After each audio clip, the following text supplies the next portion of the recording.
kick the field goal, please. Just kick the field goal. This might be like the craziest thing I've ever seen in fantasy football. There's something. Danny tries to sneak this. Look at this. Look at this. Those eyebrows, man. You get them dyed? What's the... That is absolutely wild. I've never seen that happen before. T. Rice, Emily Neighbors, now Nico Collins. Sit back, relax, and enjoy the show, folks, because what you're about to see from this week's matchups is just straight insanity. That was the single most insane fantasy football matchup I have ever not only been a part of, but seen in my life. The biggest week of the league is week 5. Your boy, the hero of the league, gets to play the biggest yapper, the most annoying, Avery, who's 2-2, that thinks that he's good at fantasy. My guy, you've had 2 losses before October even got here. Here I am, Gulf Shores, Alabama. An American beach. It's like a Canadian beach, Corey, but there's more freedom and liberty and stuff like that. But we're playing Mason this week, and I'm just honestly not super stressed out about it. If I were playing a good team, I think I would be taking this more seriously, but since we're playing Mason, I decided to take a week off and just kind of not do anything. So again, coming to the beach is good. Passing Mason in the standings will be nice. Mason losing another game is always nice. And we can actually get to the top of the standings like we deserve. Badaki, Sal, clearly we know Sal's not a real threat. Sal was just brought in for the eye candy for the ladies of the channel. Week 5 has officially kicked off. This is random, but Sal, a question for you. I think the community wants to know, I personally want to know. 1, how often do you get a haircut? Because you always look clean cut, shaved every single time. Badaki, I appreciate the noticing of the haircuts. The haircuts come every 5 to 7 days. A lot of people just drop their drinks, just drop their jaws. How the hell? Because I just like feeling good, like feeling clean. Otherwise, this thing starts it doesn't grow well. It doesn't grow well. This is the most important week for the waiver wire. I was very aggressive on one player in particular. I think we got him. I don't think anyone can afford to outbid us on this player anyway. Let's do a little reaction as we head into week 5. So we'll start off with Tucker Kraft, who was definitely the biggest tight end. He's a top 10 tight end for this week already for me. So $31 is steep. Oh, okay. Splash, baby. But again, it all comes down to like the percentage of your fab budget and stuff, and the tight end position has been brutal this year. So let's see. We see Zach. So Zach goes out here and spends 31. Overpaid by 20 something dollars. So that always is funny to look at. To be honest, can I ask everyone in this league a question? Are you happy with your tight end? Am I missing something? Which I don't really think is that crazy, because I'm pretty sure this dude probably had over $100 in fab at one point. I remember looking, he had like 118. I'm walking into GameStop and they're saying, hey, we got a discount deal here. You can get 2 for 1. I'm looking at them saying, bitch, I'm gonna buy the store. So at that point, you're just bullying. And here's the thing. I actually have Jonathan Taylor, so Trey Sermon's interesting. I didn't put a waiver claim in for Trey Sermon. I personally think that Trey Sermon's a ball of dust. So let's see. We get Bush, gets him. Bush needs dudes right now. That is a hilarious act. For you to go out of your way to crap on Danny for Carson Steele, and then Quentin Johnson in my case, and then dump a quarter of your free agent budget on Trey Sermon. I know exactly what I'm getting. Let's do some investigative journalism here, shall we? I'm 1-3, right? I'm down bad at the running back position specifically this week, because I also have Devon Achane on bye in week 6. Trey Sermon projects to be 1, 2, maybe 3 week starter. But you know what? I need running back production. $27, the next highest bid was 21. Not a big deal. I don't know why you're getting your panties in a twist here. Any late ads here? Oh, nope. There's something. There's something. Danny tries to sneak this. Look at this. Look at this. He even tries to explain it here. No way. So Danny drops Carson Steele, who he paid $37 fab, and now he's broke. Don't have much fab to deal with. In fact, we have $0 in the bank. However, Tyrone Tracy I had in the middle of the week. Reports that Devin Singletary has not practiced yet. We are fucking cooking. This is how bad Danny knows that he messed up spending $37, because immediately after cutting Carson Steele, he has to go and justify it to basically himself, but the rest of us for when we wake up. Those eyebrows, man, you get them dyed? What's the pretty long, the diameter? I mean, that's a clean cut, real crisp type of eyebrow line. I mean, I just want to know what you do, man. I'm trying to look like you feel me? Eyebrows, trim them up with the straight razor. I trim them up with the straight razor. The barber trims them up with the straight razor. You got to trust them though. Here's a key. Here's a life hack for everybody out there. You got to watch that barber do somebody else's eyebrows first. You got to look at what their eyebrows look like and ask them where they get theirs done, which barber in the shop, and that's where you go, because they can fuck them up. You can walk out of there with half your eyebrow looking like a needle and the other half looking like these caterpillars. Other main matchup to look for is you actually have the worst team in the league, Corey and Joe, battling it out. This week is crucial for us. We're 1-3. We don't think we should be 1-3. I think my team is better than a 1-3 team, but you know what that reflects poorly on? The coaching staff. These guys will be coached hard this week. We're going to be running suicides until we puke. We are not underestimating our opponent. I know Green Means Money is in dead last right now, but every win counts for my team. You know, this is really just standard operating procedure for me. I'm expecting to win, expecting to take him down with Joe Flacco playing quarterback for the Indianapolis Colts. I'm actually going to be starting both Michael Pittman and Josh Downs and expecting some big weeks from both of them. Kyler Murray, obviously, with his rushing upside, is going to go bananas. If George Pickens costs me this week, I am going to throw a fit. I mean, we are going in the locker room and we're saying, boys, remember week 1. Do not forget week 1. Remember what it felt like to take that L. Let's keep the streak going. And that streak is in jeopardy. This man is trying to come into your house and steal your food that you're going to feed your family with. What are you going to do about it? This is a must-win game. I'm now 1-3 in this league. I'm feeling good about my team, but this week we're facing a good team. It's Badaki's team. A lot of respect for him over there out in Australia. But here's the deal. Once any fighter steps into a ring, a boxer steps into the ring, the gloves got to get on, right? The gloves got to get on and you got to fight. So that's exactly what's going to happen this week. All respect until we get into the ring, Badaki. Then I'm going for the knockout blow. All due respect. If there's any content creator that I will be okay to lose to, anyone in this league that I am okay to lose to, it is you, Sal. The respect that I have for you is out of this world. But hey, this week, I hope your team does absolutely dog water because I don't need it. I need another win. So I don't know if you guys noticed last week, but Danny lost Rashi Rice potentially for the year. As of this recording, it's up in the air. Maybe he'll come back in a few weeks or not. Don't give me hope. In the past, he was victory lapping with Zach. So I just had to come in here and say, you're walking dangerously close this line of getting Nico injured this week with this greasy talk. Hopefully, knock on wood, nothing happens to Nico Collins. Recording this to show that Sal isn't the only one on the channel that can act overtly Italian. You know what I mean? You got the chains on, got the gold on, got the Cubano in the mouth. I also heard that Zach mentioned a shirtless quota that Mason was sending out to the people. Can't give you the full experience, but every now and then you got to show a little bit of chest. You know what I mean? Smoking a nice Cuban right before the stream. I'm dealing with some injuries, but don't worry. You're looking at the leader of Team Danny himself. Trust your boy to take care of business. Because we always do. Just relaxing.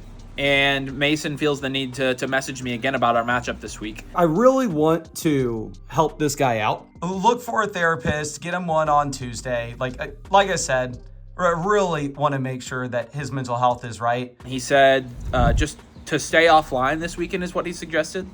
That it's not worth stressing over something I can't control, and that the team of destiny takes no prisoners. Mason has pretty much 2 modes here. Either A, he is endlessly talking crap and sending bad trades, and then the second mode is when he loses, he just cries like a baby. His team is not good enough for me to stress out about. I'm going to beat him. We'll see how he reacts this time, but my guess is going to be more of the same. He's probably going to cry a lot. And he finally exposes the weak point. We actually get to see why he is so intimidated of me. Begging for the shirt to stay on. You better believe we will mix in even more shirtless vids. We've been going from here up. We're about to start going lower, all right? Just a warning.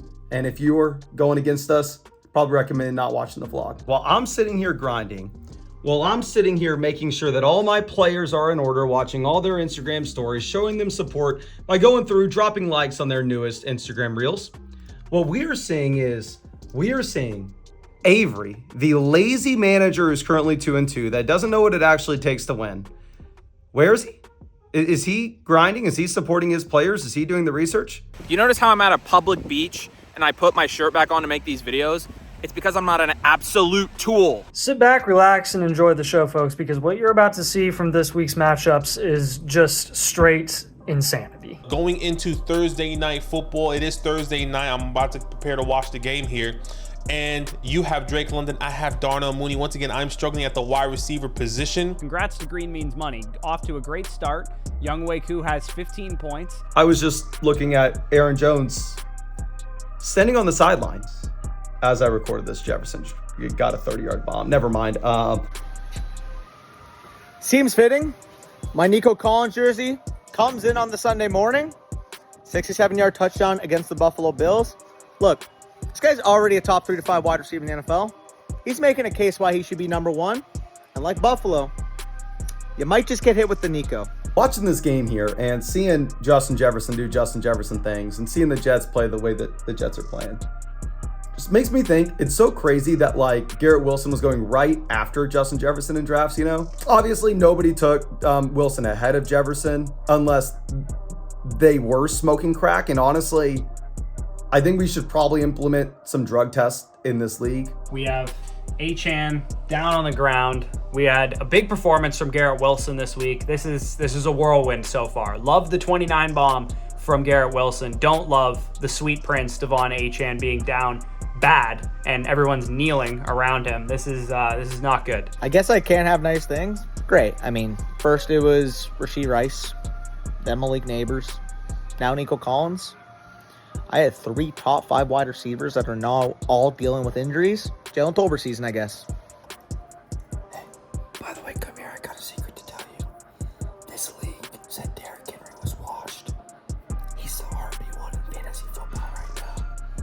Don't tell them. It's looking good. All right. I may or may not be the happiest guy on the planet right now. Avery spent weeks, almost 2 months at this point, chirping. Buddy, you're the guy that's 2-3. You're the guy that's has a losing record yet again. Yours truly, on the other hand, is trending towards 4-1. This is the last video I make this week. I'm on vacation and I'm gonna enjoy it. I'm now 2-3. And honestly,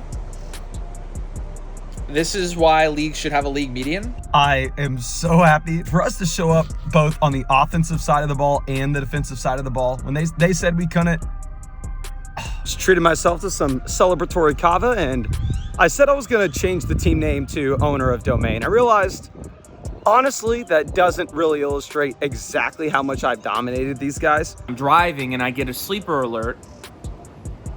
And I look down and the sleeper alert is... We officially have changed the name to Dynasty Domain Daddy, or let's leave it at Domain Daddy.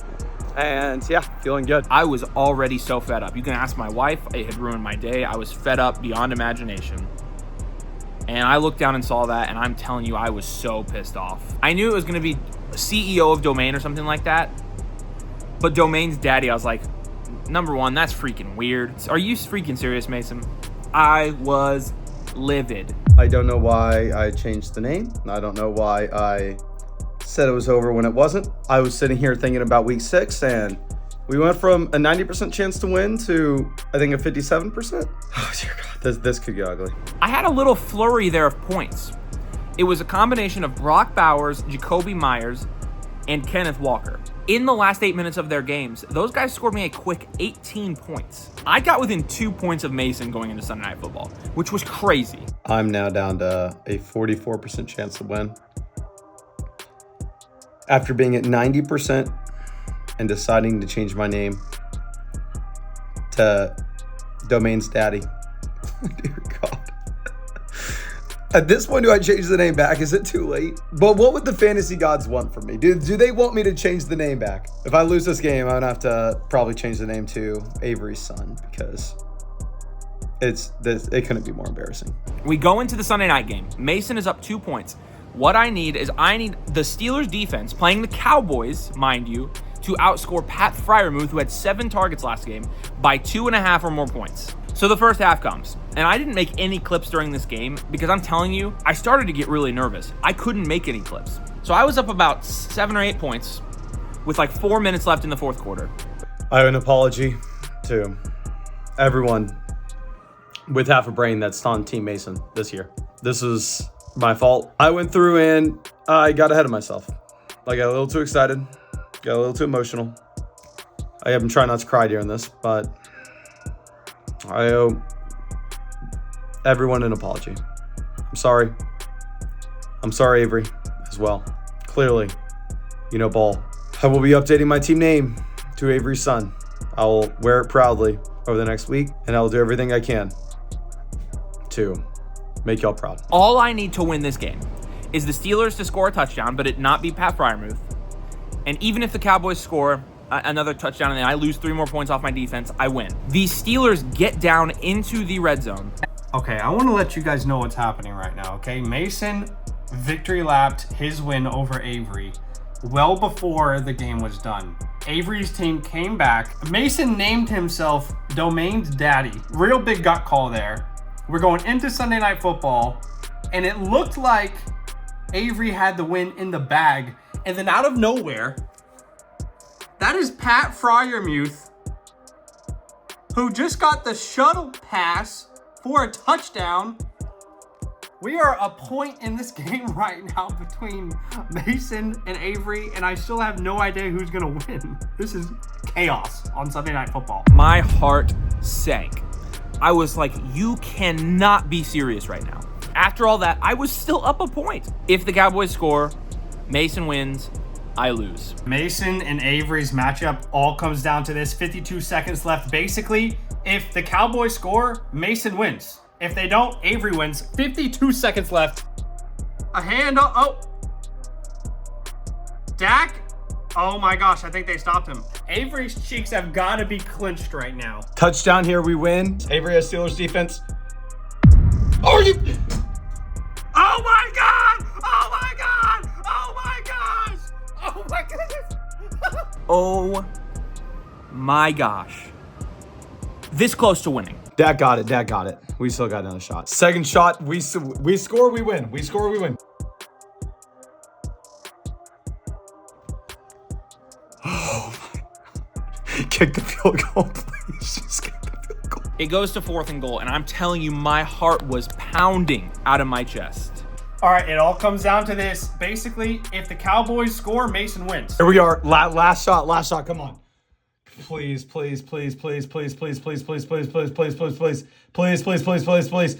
Dallas. No. No, let's Come here. I know. Oh my gosh. Are you on a party? You ready to party? We gonna party? We are ready to party. I cannot believe this has just happened.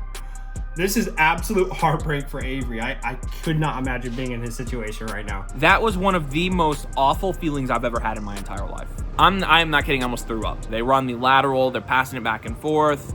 It's the last play of the game, it's what you see. The ball hits the ground, the Cowboys recover, game over. If you are still disrespecting my name, what are you doing? I said week 1, this was the team of destiny. We go from a 10% chance of winning to defying all odds to getting the Pat Freiermuth touchdown at the very end of the game. Boink! Still down by 1. What do we need? We need one thing and one thing alone can save us. Dallas Cowboys touchdown. They drive down the field. If you're not already rooting for the team of destiny, I'm sorry. You were on the wrong side of history. Pat Freiermuth, I'm keeping you in the lineup for week 6. I don't give a damn. But Laporta can ride on the bench. You earned it. I love you. Rain Dakota fucking Prescott. I'm able to absolutely dominate the points on that one play. Get the touchdown pass from Dak Prescott. Get the receiving touchdown from Jalen Tolbert, who, by the way, everybody wrote him off. I also want to give a shout out to Mason. I mean, you're also going to 4-1. To all the 4-1 brethren, it's looking like me. It's looking like Mason. It's looking like Zach over there at Fantasyland, who, by the way, I am the CEO of. Just want to pour this one out to you guys. And a nice salute. I mean, I'm going to drink it off camera, of course. You guys can take my word for that. And then a sleeper notification pops up. 3 words from Mason that I will never forget reading. What the bleep? This might be like the craziest thing I've ever seen in fantasy football. Okay, so we just thought that Mason won his matchup, but what we didn't realize is that because at the very end of the game, the Steelers started throwing it backwards, trying to get a crazy play going. We didn't realize that Pat Freiermuth fumbled the ball. I mean, look at this. Pat Fryermuth, 1 fumble, and he lost it. I mean, there's some conversations going on in the chat right now, but if that's true, there could be a stat correction coming out soon where Mason loses 2 points, which means that actually Avery would win this matchup. This is chaos. Pat Fryermuth was the person who fumbled the ball, and my heart started going a million miles an hour because I'm looking at my computer screen and Mason's won. It's over 100%, 0%. Mason is up. No bullshit. I record that last clip thinking that Mason was able to take down Avery by 1 point. Then I go to the Google Drive and I find out that the last second George Pickens fumble ends up actually getting attributed to Pat Fryermuth. What does that mean? Mason loses 2 points from Pat Fryermuth and Avery wins the matchup. I mean, I'm in disbelief. I record that clip. I put it in the Google Drive. I click the next video and I just see Mason on my screen. And I refreshed my screen. Sleeper just officially said it was not a George Pickens fumble. It was a Pat Fryermuth fumble. They take away 2 points from us. And this is the result.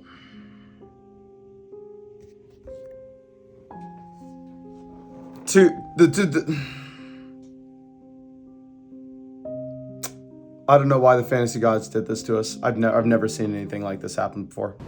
I won. And I immediately did one thing. I changed my name to Mason's daddy because the domain's daddy thing, Mason, I hope you thought it was funny because you're a fraud. You're not good at fantasy. Everyone is realizing it. I just exposed you for who you are, dude. I don't know. There's a 0% chance I'm able to sleep tonight. You're a fraud. You're now 3-2 because I beat you. I'm higher than you in the standings, and you're a fraud. Okay? I hope you know that. I'm gonna cry. I had to listen to you talk all week. Talk crap, stupid coaching and defense and whatever. And I have to say one thing after that. Shut up. Shut up. Take the L. I hope you're quiet now. I hope this stings for months because you annoyed the absolute mother heck out of me. You did. That was, I am not exaggerating, the best finish to a fantasy football matchup I have ever seen in my life. I could not believe it. Wow. I mean, this is why I love fantasy football. I'm not even playing in this matchup, and it's the most exciting thing that's happened to me this week. In the meantime, Mason, who's your daddy, baby? Who's your daddy?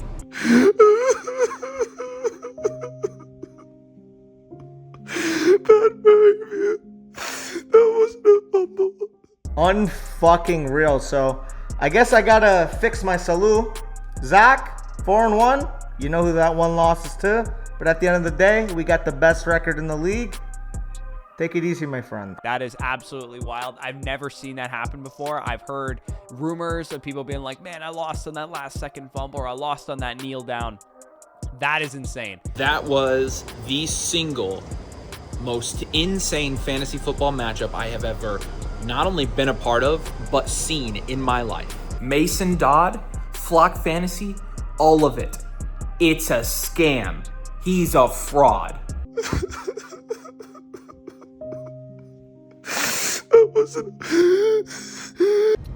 Another week is come and gone, and I am now 2-3, still in the mix, but pretty ticked, honestly, that I wasn't able to knock down Zach. It was a close one. I needed Pickens to produce, and in classic Pickens fashion, he doesn't do jack because he sucks at football. He is absolutely horrible. I'm tired of it.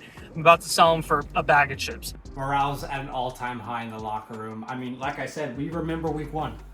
I said this in week 1. You shouldn't have let this team taste defeat. They're determined to never feel that pain again. And every time I get to do this in the locker room, the boys get fired up, and we're just ready to go again next week.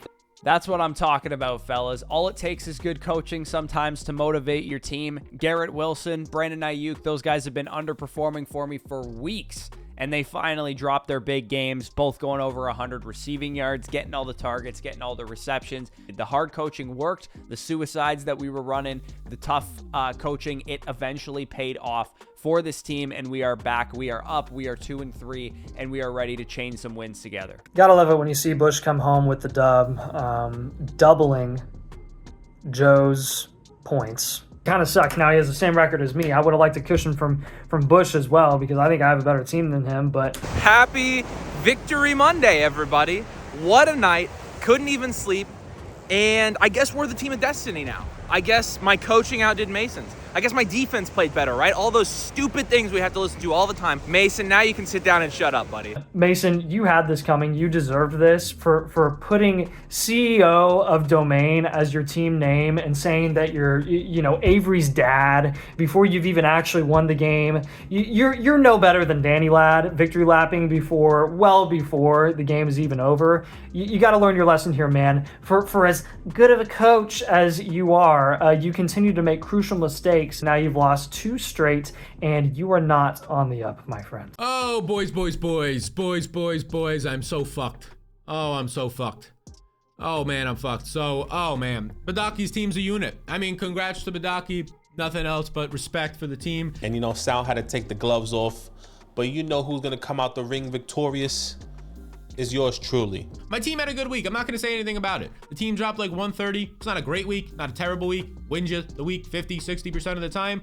You face the dude who drops 150 plus points. I think the most in the league. I'm so fucked right now. I'm so fucked. Once again, we're playing the cool, calm, and collective here. We're currently 4th on the sleeper standings here. Obviously, you have Danny, Zach, my co-host. Shout out to Zach being 2nd so far. And then Avery, and then me at 4th. Okay? But look, we're going to keep it, once again, cool, calm, and collective. What's our motto here?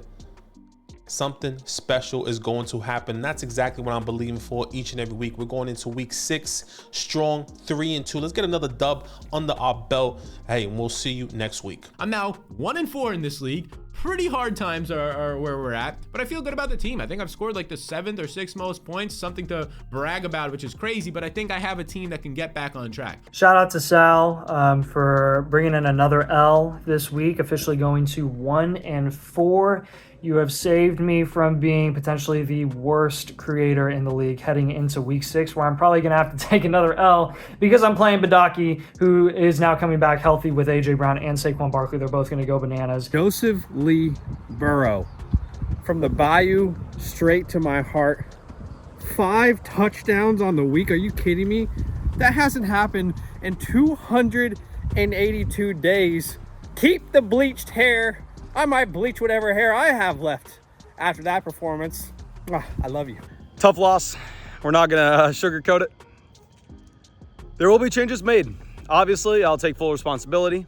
It's my job to get the team ready. It's my job to have the right game plan. It's my job to make sure we're playing the right defense.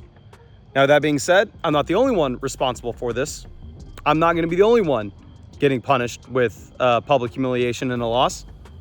Pat Frymuth, you're off the team. And just to clarify, I'm talking about bleaching the hair on my head. I know people use bleach for other purposes on their body, but just want to clarify. Nothing feels better than waking up the morning after a huge fantasy football dub. Coffee tasted better today. I'm just in a much better mood overall. We're 4-1. Tied for the top of the league. I mean, cheers to you, Zach.